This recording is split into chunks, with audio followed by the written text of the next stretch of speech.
आज मैं एक ऐसे महापुरुष के साथ हूँ जो किसी परिचय के मोहताज नहीं है। आपने धर्म के क्षेत्र में एक ऐसा काम किया है जिसने इतिहास को रच दिया है। तो महाराज जी आपका स्वागत है। धन्यवाद धन्यवाद। तो महाराज जी अभी एक आपने एक अखाड़े का निर्माण किया है। तो हमारी जनता जो है जो धर्म को जानती है मानती है वो जानना चाहती है कि इस सब की वजह क्या है। हरिओम नमो नारायण।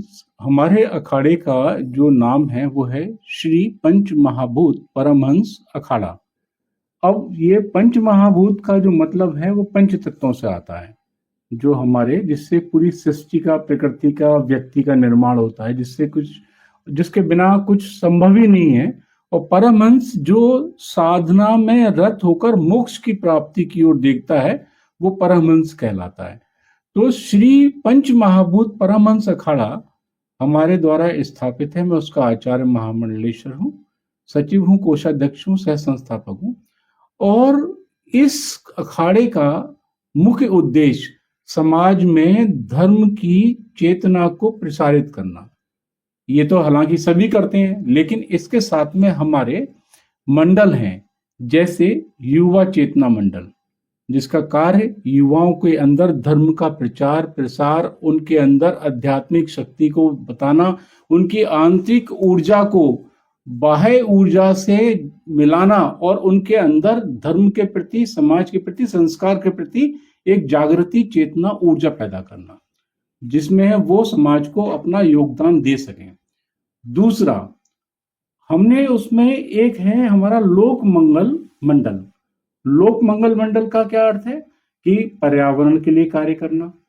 जो भजन कीर्तन जो बंद हो गए हैं, ऐसी विधाएं जो कि लुप्त हो गई हैं, ऐसी कलाएं जिनको बिल्कुल विलुप्ति की कगार पर हैं, उनको जागृत करके उनको द्वारा जो है समाज के सामने रखना और उसको धर्म से जोड़ना। सनातन धर्म की बात कर रहा हूं। एक है महाशक्ति साध्वी मंडल। आपने देखा होगा कि बहुत सी संस्थाएं, अखाड़ों में, मठों में साध्वियों द्वारा आरोप लगाए जाते हैं शोषण के, और साध्वियों का शोषण भी होता है। उनके लिए कोई भी एक तरीके का प्लेटफॉर्म पूरे संसार में नहीं है सिवाय उनका मीडिया ट्रायल होने के। तो उनकी अस्मिता बनी रहे साधु संतों की, और उनका पुनर्वास कैसे हो, उनको कैसे दोबारा धर्म के साथ में खड़ा किया जा सके, उनकी गरिमा के साथ में, और उनको वो किसी भी अखाड़े से संबद्ध हो सकती हैं। हम उन साधुओं के पुनरुद्धार के लिए, पुनर्वास के लिए, पुनर्जागृति के लिए इस महाशक्ति साध्वी मंडल का प्रयास हमने किया है, जिसका काम साध्वियों को सुरक्षा देना और उनको अपने साथ में साथ लेके चलना और धर्म के लिए प्रेरित करना। फिर है धर्म रक्षा मंडल। अब धर्म रक्षा मंडल से जैसे है कि सनातन धर्म एक इतना बृहद धर्म है जिसमें हमारे 10 लक्षण होते हैं, उनमें से शायद हम 5 भी फॉलो नहीं कर पाते सही ढंग से। और दूसरी बात कि हम अपने संस्कारों को भूलते जा रहे हैं कि संस्कार क्या है, धर्म क्या है। हमारे अंदर धर्म की बात करते हैं लेकिन धैर्य ही खत्म होता जा रहा है। हम वर्ण व्यवस्था में, जात व्यवस्था में बढ़ते चले जा रहे हैं, और हमें सिर्फ धर्म का मतलब पूजा पाठ से ही रह गया है कि घर में 4 मंत्र पढ़ लीजिए, एक ब्राह्मण को खाना खिला दीजिए और गाय को जो है रोटी खिला दीजिए। ये हमने इन सबको सही ढंग में, और ये कैसे होगा धर्म रक्षा का, कि धर्म की जड़ें गांव में, खलियानों में, गरीब में, अमीर में, सब में समान रूप से हो। हमने वो चीज जो है अपने धर्म रक्षा मंडल में कहा है कि गांव गांव में जाके छोटे छोटे मंदिरों का, बड़े बड़े चीजों का हम जो है पुनरुद्धार करें। जो मंदिरों का, जो गुरुकुल हैं उनको बढ़ाएं, वैदिक शिक्षा का प्रसार करें। फिर हमारा गौरक्षा मंडल, जिसके अंदर हम गौरक्षा के लिए प्रतिबद्ध हैं। गौशालाओं का निर्माण, पुनरुद्धार और गौ सेवा जितनी हमसे हो सकती है, चाहे वो अन्न से हो, धन से हो या उनकी चिकित्सा से हो, वो हम लोग प्रयासरत हैं करने के लिए और कर ही रहे हैं। फिर आज की डेट में, आज के आप देखेंगे परिप्रेक्ष्य में कि कथाएं बहुत हो रही हैं, राम कथा, भागवत कथा, शिव पुराण, लेकिन क्या वाकई ही आप उनको अपने समाज तक उनका भाव दे पा रहे हैं और उनका वास्तविक रूप क्या है। गाना बजाना एक अलग बात है, लेकिन कथाओं का अर्थ उनका जीवन में कैसे उनको आत्मसात किया जाए, उसके लिए हम कथाओं का भी प्रसार कर रहे हैं, जो कि हमारे लोक मंगल के अधीन आता है। सबसे बड़ी बात कि मेरा ये अपना मानना है और हमारे अखाड़े का ध्येय भी है कि जितना संत शिक्षित होगा उतना उसका बौद्धिक विकास हुआ होगा और वो समाज को उतना ही दे पाएगा। हमारे यहाँ अखाड़े की जो सदस्यता है उसमें प्रथम, द्वितीय, तृतीय 3 चरण हैं। दीक्षा मतलब आप सदस्यता ले सकते हैं।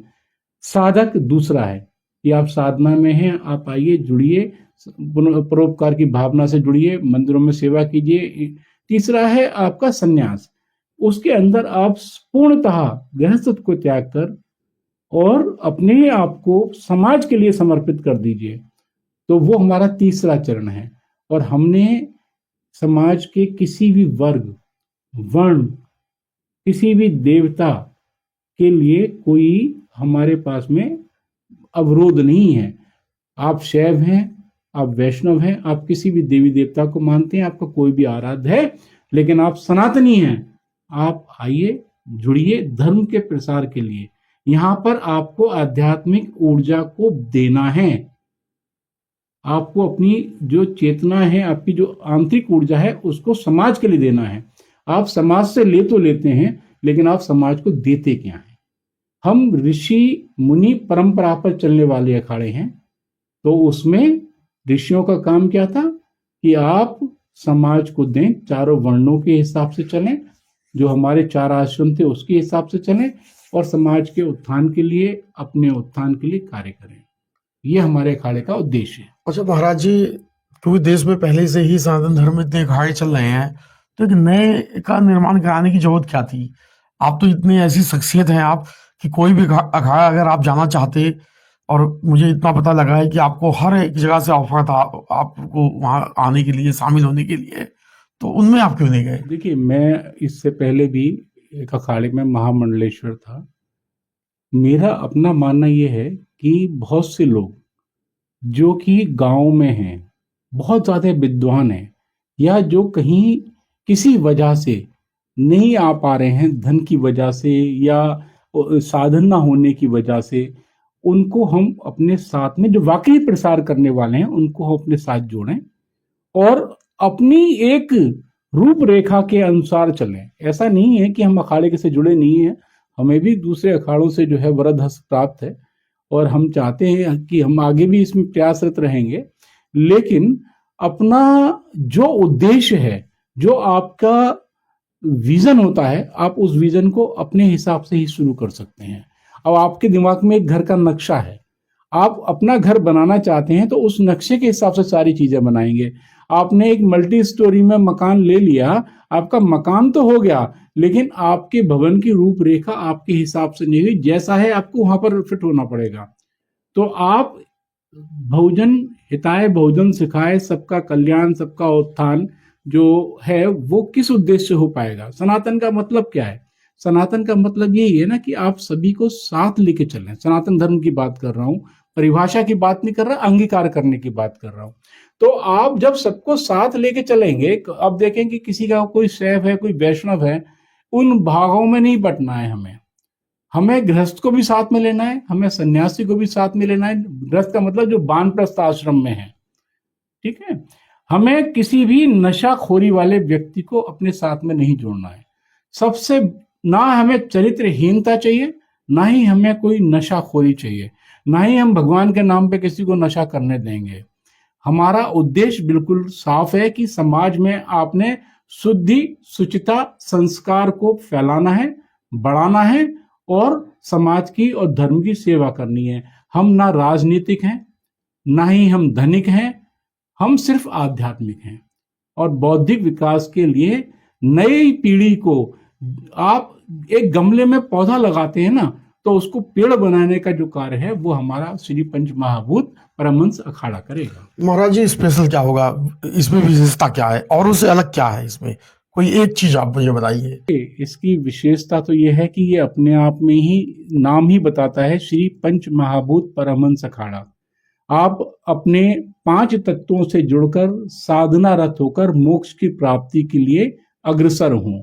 दूसरा, जो हमने लोक मंगल मंडल और महाशक्ति साध्वी मंडल, युवा चेतना मंडल, धर्म रक्षा मंडल, गौ रक्षा मंडल, हम जो इस तरीके की बातें आपको साधक मंडल जो हमने आपको बताई है, साधक का मतलब साधना मंडल, तो उसका उद्देश्य बिल्कुल अपने आप में चरितार्थ है।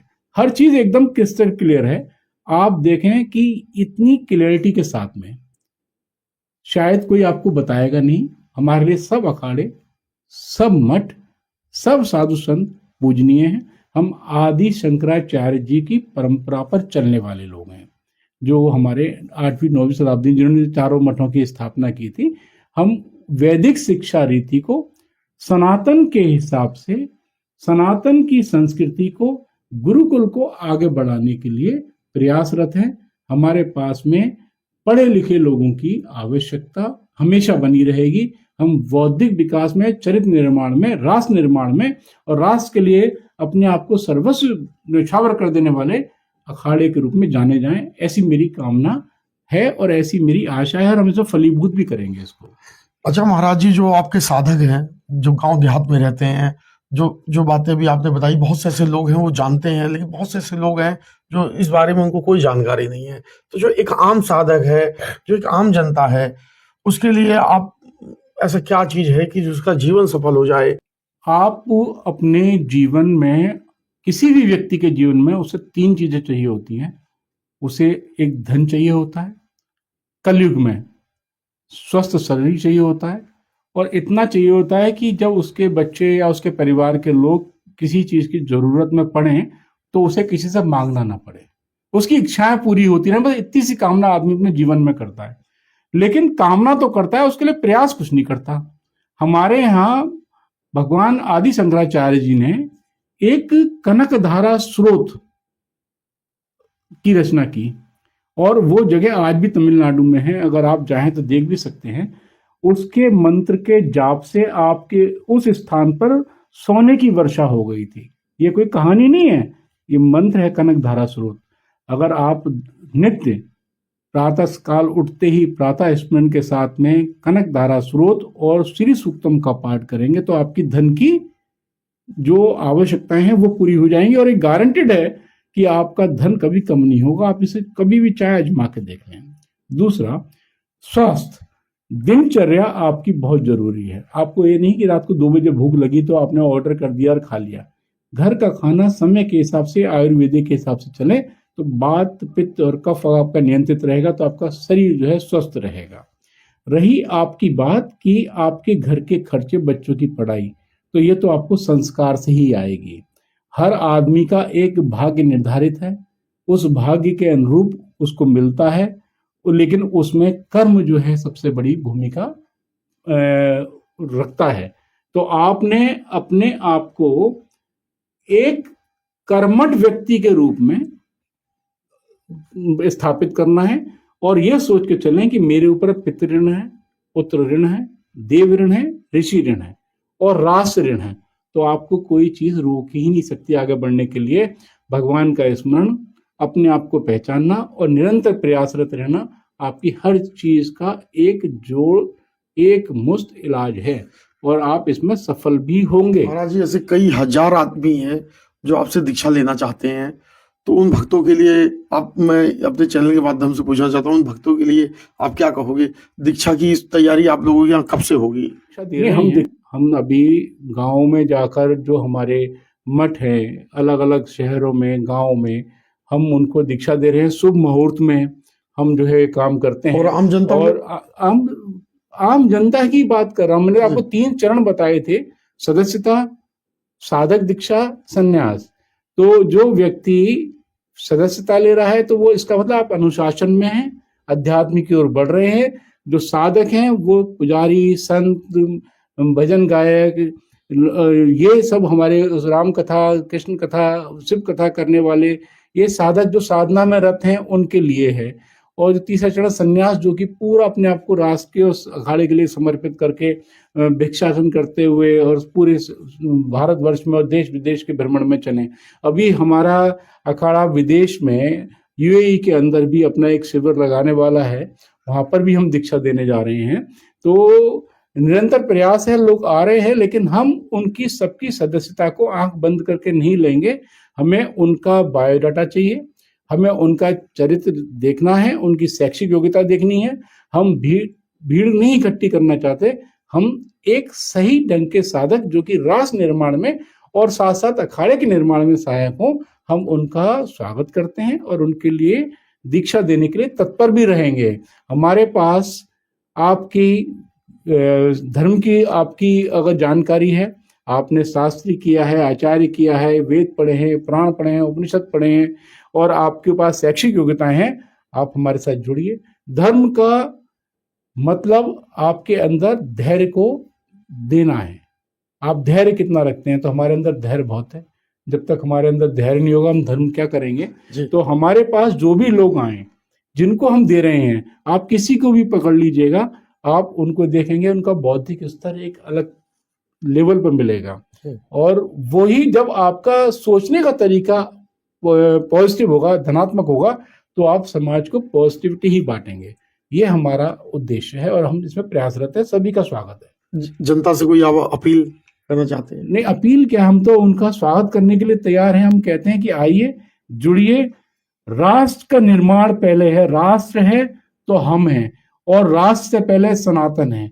तो सनातन है तो राष्ट्र है, क्योंकि हम सनातनी राष्ट्र कहे जाते हैं। आप निस्वार्थ होकर धर्म की सेवा कीजिए और ये सोचिए कि आपने धर्म को क्या दिया, धर्म आपको क्या दे रहा है ये ना देखें, आप धर्म को क्या दे रहे हैं ये देखें। और आप देखिए कि हमारा देश, हमारा भारत विश्व गुरु बनेगा, लोगों को ज्ञान देगा। जैसे पहले लोग हमारे यहाँ पढ़ने आते थे, हमारे यहाँ वैदिक शिक्षा लेने आते थे, हमारे जितने भी हम स्वर्ण हम बनाते थे, विमान शास्त्र हमारे यहाँ का है, जीरो हमने दिया, अंक गणित हमारे यहाँ का है, चरक ऋषि, श्रुतु ऋषि, पतंजलि, योग हमारे यहाँ से है, प्लास्टिक सर्जरी हमारे यहाँ से गई। हमारे यहाँ क्या नहीं है? सिर्फ हमारे यहाँ उसका प्रसार नहीं है। हम उसका प्रसार करें, अपनी वैदिक संस्कृति को जाने, आध्यात्मिक शक्ति को जाने। सिर्फ मंदिर में जाके घंटा नहीं बजाना है, भगवान की आरती गा के ये नहीं सोचना हमारे सारे कष्ट निकट गए। आप गंगा जी में जाएं, डुबकी लगाएं, साथ में वहां पर जो गंदगी पड़ी है उसको भी साइड में करें। तो ये आपका एक देश के लिए भी संदेश है और धर्म की भी सेवा है। आपकी जय हो, धर्म की जय हो, भारत माता की जय हो।